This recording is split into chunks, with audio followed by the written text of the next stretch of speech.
It all began on a night soaked in gold and silence. The kind of night that never forgets, where the air is thick with unspoken things, and every breath feels borrowed from someone else's dream. Somewhere in the hills of Bel Air, beyond gates that whispered privilege and roads paved more with legacy than concrete, an estate glowed like a secret no one dared question. Inside, the chandeliers didn't just hang from the ceiling, they ruled it. Every step echoed with laughter that knew too much, every glass of champagne felt like a weapon of charm. And there, wrapped in the curated elegance of wealth that didn't need to prove itself, the heirs and heiresses of America's hidden dynasties paraded their boredom like it was fashion. And yet, she stood at the edge of it all. Not supposed to be there. Not supposed to exist in that space. Her name was Emery Hale. She didn't walk in like she belonged. She didn't even walk in on purpose. She had no invitation. No designer dress. No last name that opened doors. Just a black cocktail dress she bought at a thrift store in Echo Park and fixed with safety pins an hour before leaving.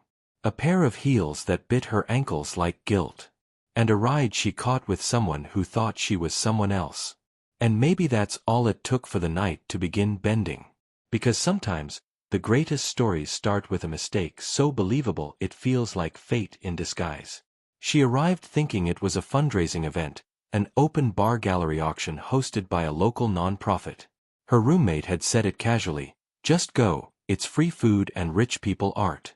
Wear black, act mysterious." And Emery, with $32 in her checking account and 3 job rejections that week, decided maybe free wine was a kind of mercy. She didn't expect gates taller than truth. Or a valet who took her keys like her car wasn't a '98 Civic with a cracked mirror and a pine-scented tree that had given up. But no one questioned her. That was the first thing that felt wrong, or right. People just assumed she was supposed to be there. And isn't that how illusions work? You breathe like you belong, and the world forgets to ask for proof. Inside, she moved like shadow and curiosity. The music was soft, like a secret being whispered into expensive ears. Men in tuxedos laughed with teeth too white to be real. Women floated, not walked, in dresses that shimmered like resentment. And then she saw him. At first, he didn't seem extraordinary. Just another tall man leaning against wealth like it was air. A fitted navy suit, undone collar, and that kind of calm you only earn when you've never had to beg for attention. But there was something in the way he looked at people. Not through them, not past them, into them. Like he was waiting to be surprised. His name was Cashin West. And if Emery had known who he was, what he represented, she might have run. Or maybe she would have stayed anyway. Because some moments aren't invitations. They're collisions. He watched her the way a memory watches time. Slowly, without expectation, but with gravity. She didn't smile. Neither did he. She passed by him with a nod that wasn't permission but a promise. "I see you. Don't follow me." He did. Not immediately. That would have ruined the spell. But a few minutes later, as she stood near the glass wall looking over the city she thought she'd never touch, he appeared beside her, like a question that had finally found its answer. "You're not one of them," he said. She turned, slowly. "I could say the same about you." His smile didn't rise to his eyes. "Fair enough. So what are we doing here?" She exhaled, part exhaustion, part defense. "You tell me. I just came for the wine and the view." He laughed, low and real. "That's the most honest thing anyone said tonight." And maybe that's when something shifted. Not in the air, but in him. Like he'd been waiting his whole life to meet someone who didn't want anything from him. Who didn't recognize his last name as currency. Who didn't ask the question that always came first, "So how much are you worth?" She didn't ask. Because Emery Hale wasn't there to be seen. She was there to disappear. To become invisible in a room where everyone was too loud to notice the quiet girl in second-hand elegance. But Cashin did notice. Not because she sparkled, but because she didn't try to. And somewhere inside him, something fragile woke up. Something he hadn't felt in years, maybe ever. Curiosity. He offered her a drink, not to impress her, but to buy time. She took water. Ice only. No lemon. Are you always this careful? He asked. Only around people who ask too many questions. Do I? You haven't stopped since you opened your mouth. He smiled again, more slowly now.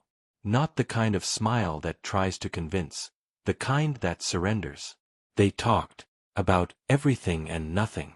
About how the stars in LA don't shine unless someone's watching. About the way silence feels different when you can afford it. About the job she didn't get, the poetry she writes but never shares, the people she's lost and doesn't want back. She didn't tell him her last name. He didn't ask. But the universe, or maybe just the night, was already conspiring. Because sometimes, when two people from opposite worlds collide, the fallout isn't noise, it's quiet.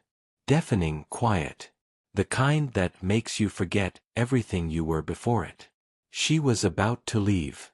She had told herself it was enough. The lie of it, the moment of escape, the tiny rebellion. But as she reached the door, he said one thing that froze her. Don't disappear yet. She turned, and for the first time, her eyes softened. I already have, she whispered. And that's when he knew. She wasn't just another girl who'd wandered into the wrong party. She was the storm that would change everything. And neither of them had any idea how much. The night didn't end. It only changed shape, becoming something quieter, sharper, more dangerous. Emery stood near the exit, one hand still on the cold brass of the door, the other clenched as if holding onto something invisible. His voice echoed inside her like a whisper she wasn't supposed to hear. Don't disappear yet. And for a second, just 1 second, she hated that it affected her. Because she knew what this was. Men like Cashin West didn't see girls like her. Not really. They might notice them.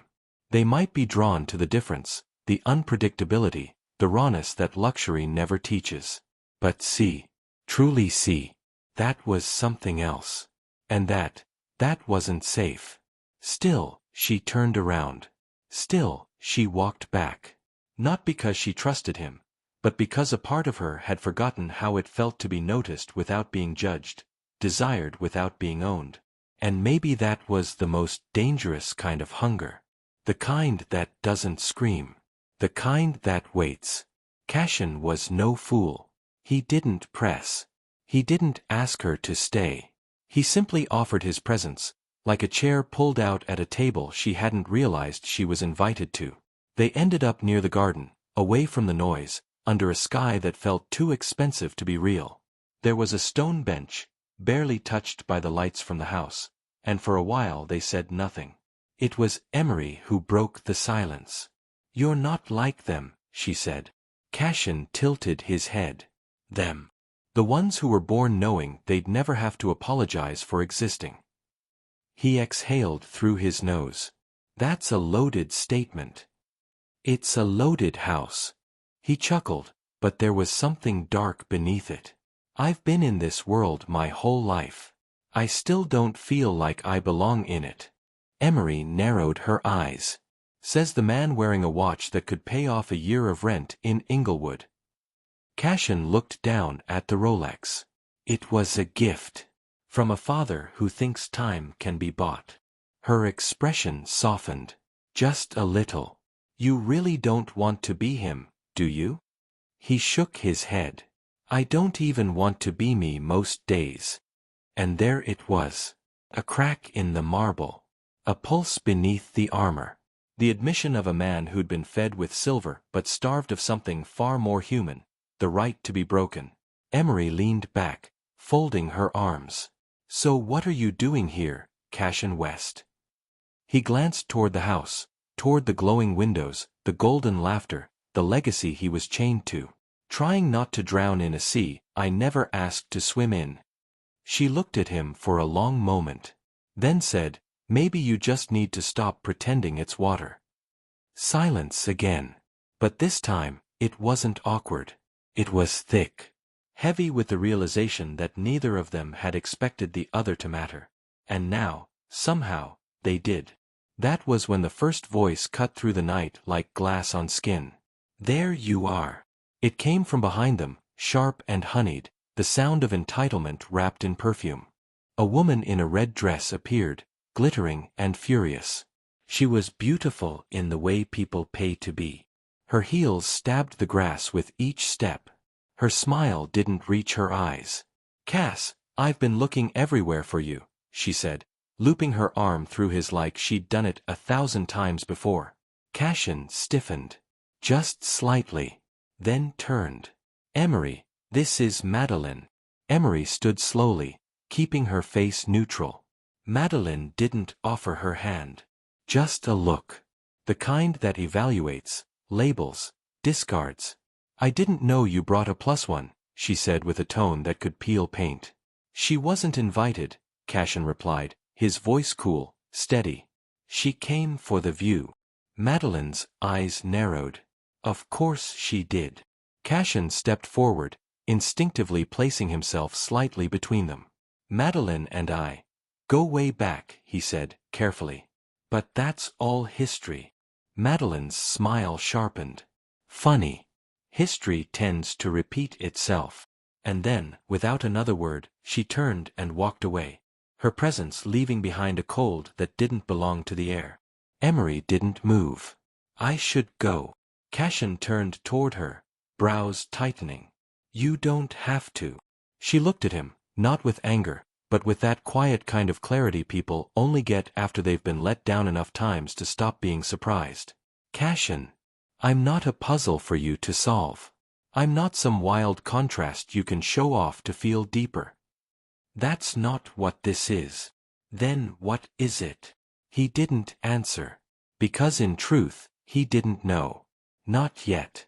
But something in him refused to let her go. And it wasn't ego. It wasn't curiosity. It was something older. Something aching. "Let me show you something," he said. She hesitated. "Why?" "Because you walked into a world tonight that wasn't built for you. And you still owned the room without trying. That matters." She studied him, his expression, his stance, his restraint. Then, after a long beat, she nodded once. 5 minutes. He led her away from the party. Past the cars, past the whispers, past the questions she could feel starting to form behind every gaze. They entered a smaller building near the back of the estate. Quieter, darker, untouched by the vanity of the main house. Inside, it was just one room. A piano in the center. Dust on the shelves. A leather chair in the corner. "This was my mother's studio," Cashin said.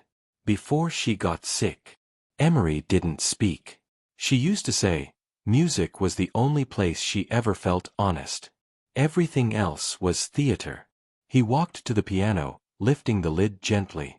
His fingers hovered over the keys. "She taught me to play. Told me it was the only thing that couldn't be taken away." He pressed a note.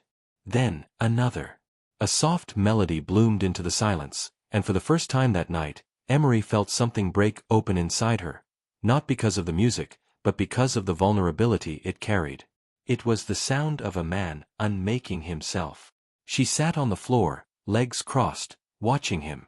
Not as a prince in disguise. Not as a fantasy. But as a boy trying to remember what it felt like to be real. And maybe that was the beginning of everything. Not the moment they met. Not the moment they touched. But this, a melody played in the dark by someone who had everything, yet somehow still felt like nothing. And a girl who had nothing, but somehow still felt like more. They didn't speak again that night. They didn't need to. Because sometimes, silence is the most honest kind of confession. The next morning didn't feel like morning. It felt like a leftover dream, fragile, unclaimed, echoing too loudly in a world that had already moved on. Emery stood in front of the mirror in her tiny bathroom, toothbrush in hand, the same thrifted black dress from the night before draped over the edge of the sink like evidence of something she wasn't sure had really happened. No photos. No number. No proof. Just the memory of piano keys and the way he'd looked at her, not like he wanted her, but like he'd recognized her. And wasn't that more dangerous? The city outside her window didn't care. It roared on, buses screeching, car horns sharp, the scent of burnt bagels and worn-out dreams drifting up from the street. Her phone buzzed once. Rent reminder. Again. She spit the toothpaste into the sink. Reality had returned. Across town, Cashin West sat in the back of a black SUV, his face unreadable as the driver took him to a meeting he didn't remember agreeing to. His father's voice had already filled his voicemail. Twice. Your absence last night was noted. You're not a spectator, Cashin. You're an heir. But Cashin wasn't thinking about business. Or legacy. Or the millions tied to his last name like a leash. He was thinking about her. About the girl with nothing, who had walked into a palace and dared to look bored. Who had questioned him without flinching. Who had disappeared before he could decide whether he wanted her to stay. Her name, Emery. That name kept ringing in his head like a note he couldn't shake. Later that day, Emery returned to her job at the diner. Greasy apron. Cracked nails. Smile on command. No one asked about the night before. No one noticed the way she moved slower, like something invisible was still clinging to her skin. Until her manager barked from the back, "Hale, you've got a customer asking for you. Says he'll only talk to you." She frowned, wiping her hands on a towel. Who? Didn't say. Some guy in a suit. Emery's stomach twisted. When she stepped out front, her breath caught, just for a second. There he was. Cashin. In a gray suit that didn't belong anywhere near cracked vinyl booths and chipped coffee cups. But he sat there, casual, like it was exactly where he was meant to be. He looked up, met her eyes, and smiled. "I figured if you could walk into my world uninvited," he said, "I could do the same." She stared at him, heart pounding, unsure whether to laugh or run. Instead, she sat across from him.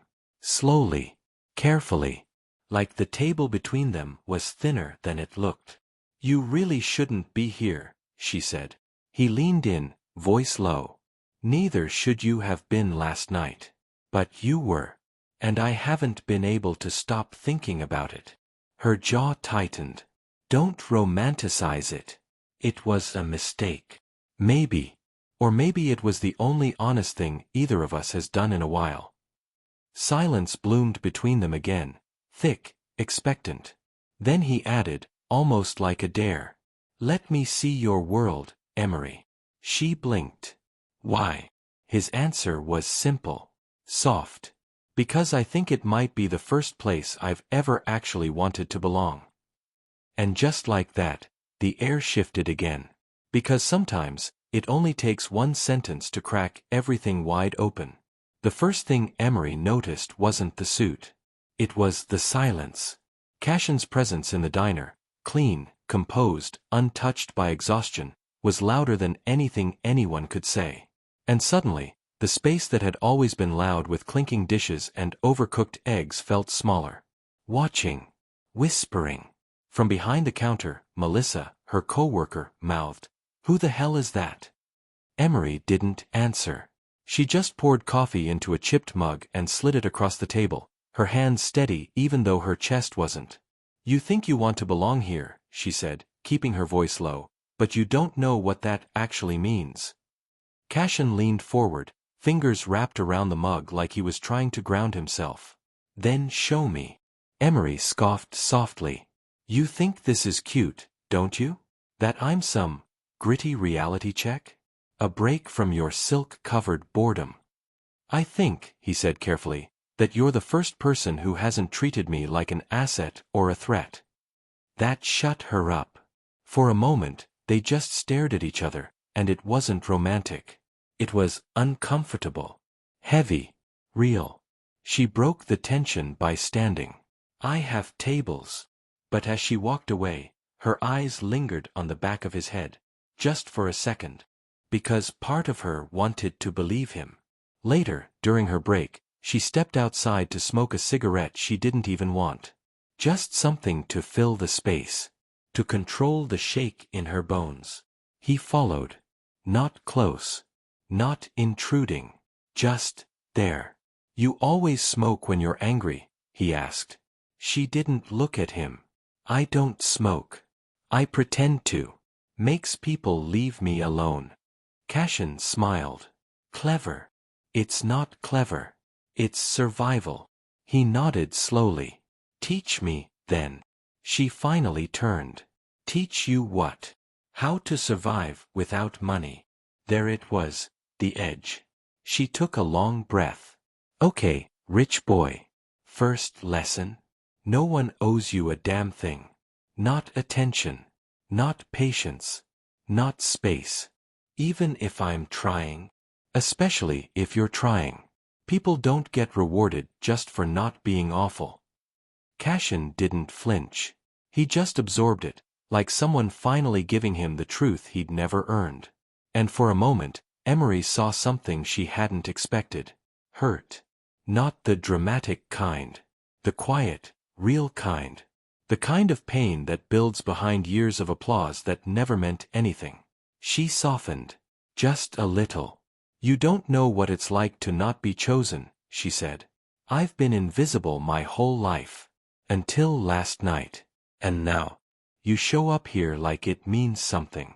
But when you leave. I won't. You will. You have to. He stepped closer. Just enough. What if I don't want to? She met his gaze. And for the first time, she let it happen, let herself wonder. What if he was telling the truth? But wonder is dangerous. Because it opens a door. And doors, once opened, have a way of demanding to be walked through. The door wasn't just metaphorical anymore. It was real. Slightly crooked. Chipped blue paint. Hinges that groaned like they remembered better days. And Cashin stood in front of it, silent, hesitant, completely out of place. This is where I live, Emery said, her voice flat. She didn't say it with pride or apology. Just truth. Cashin looked at the building. Then at her. Can I come in? She almost said no. Almost slammed the door of her life in his polished, expensive face. But instead, she turned the key, pushed it open, and walked in without waiting. That was her way of saying yes. Inside, it smelled like laundry detergent and late rent. 2 mismatched chairs. A coffee table made from old crates. A bookshelf filled with more receipts than books. Everything clean, but worn. Like it had been held together not by design, but necessity. Cashin stepped in like a man entering sacred ground. I've never been in a place like this, he said quietly. Emery raised an eyebrow. A place without a wine cellar or a private chef. He smiled, but it faded fast. No.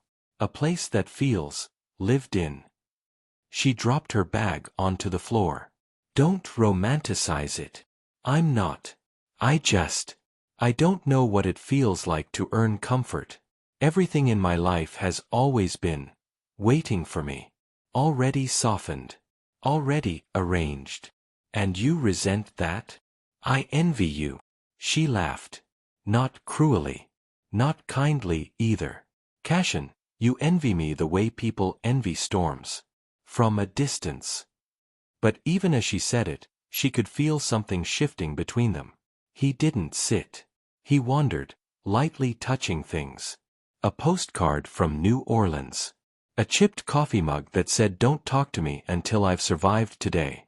A photo on the fridge of Emery and another girl, arms around each other, both laughing like they'd forgotten the world owed them nothing. Your sister? He asked. Emery shook her head.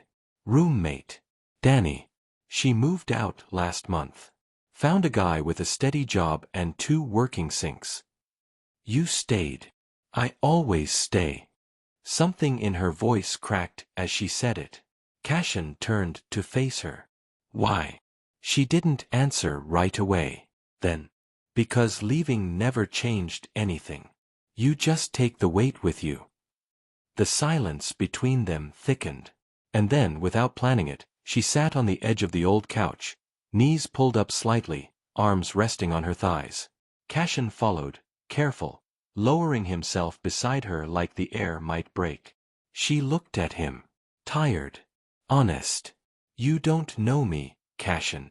I want to. That's not enough. I know. And then came the question she hadn't planned to ask.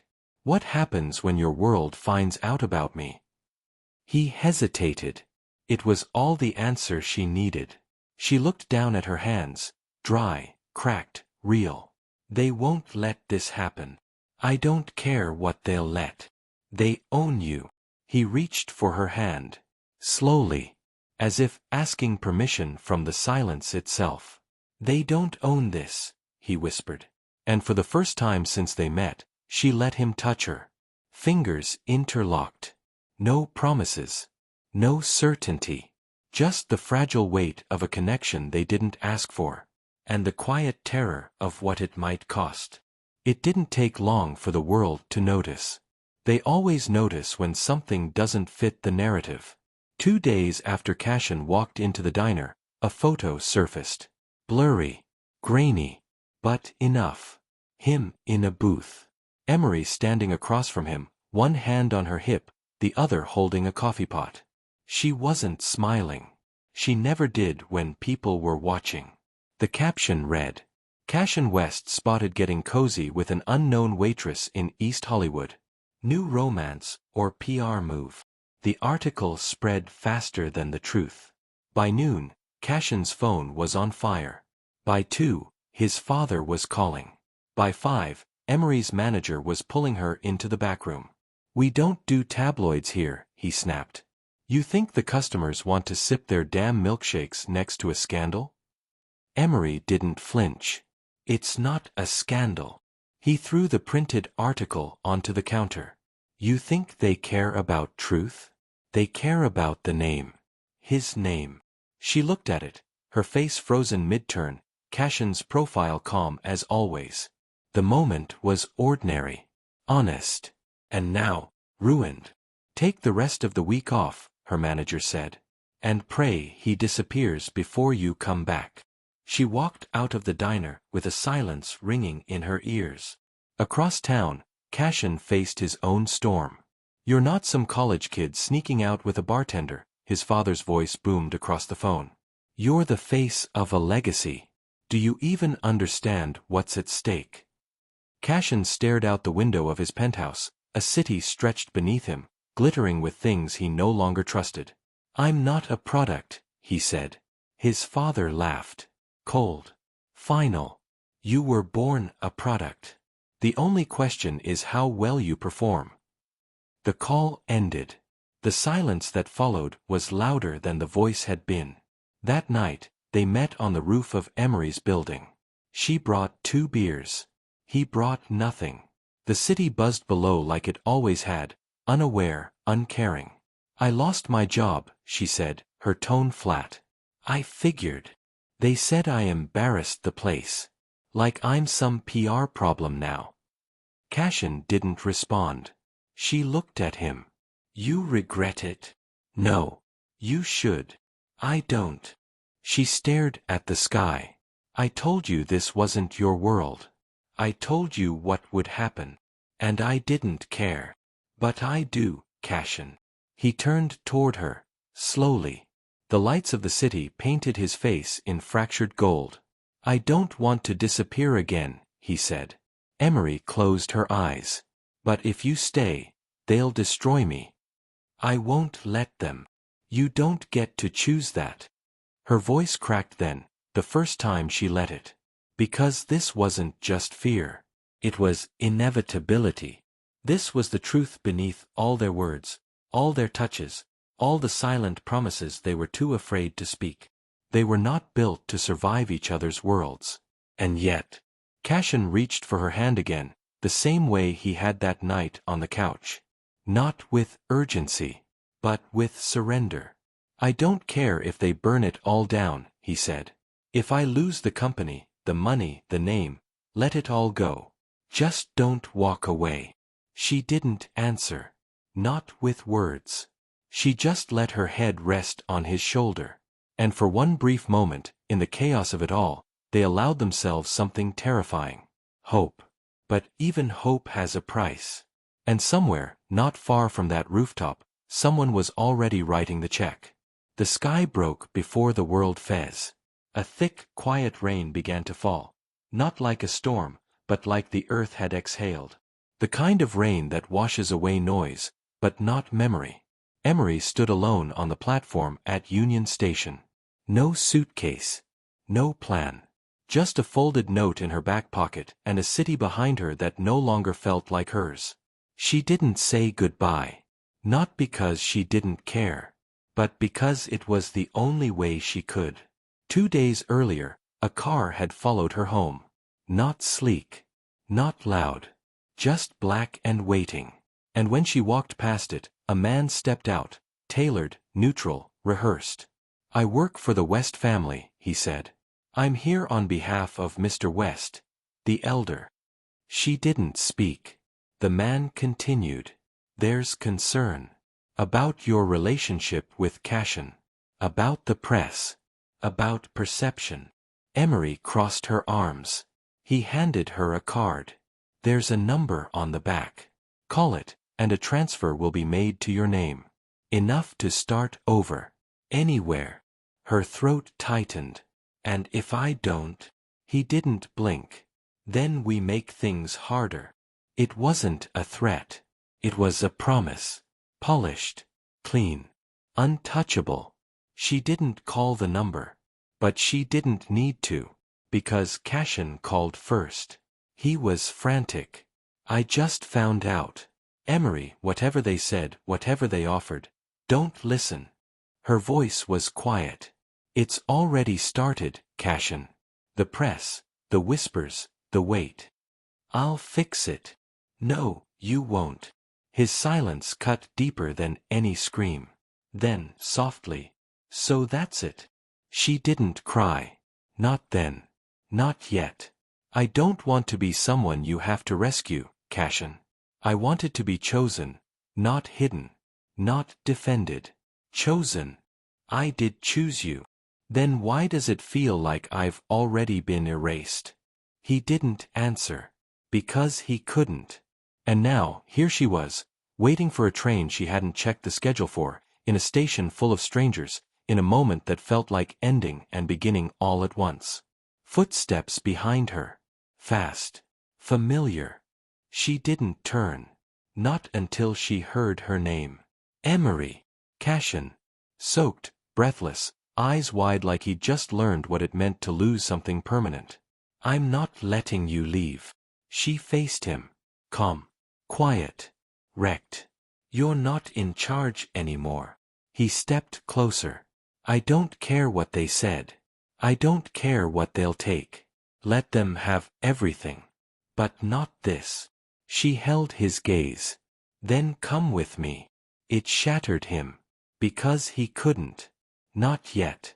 Not with the chains still tied to his name. And in that silence, she had her answer. Emery leaned in. Kissed his cheek. No romance. Just truth. "Some stories don't end with rescue," she whispered. "Some just end." The train arrived. She stepped on. And Cashin stood alone as it pulled away. No spotlight. No speech. Just rain. And the echo of what could have been. If you liked this story, subscribe to the channel. See you in the next video.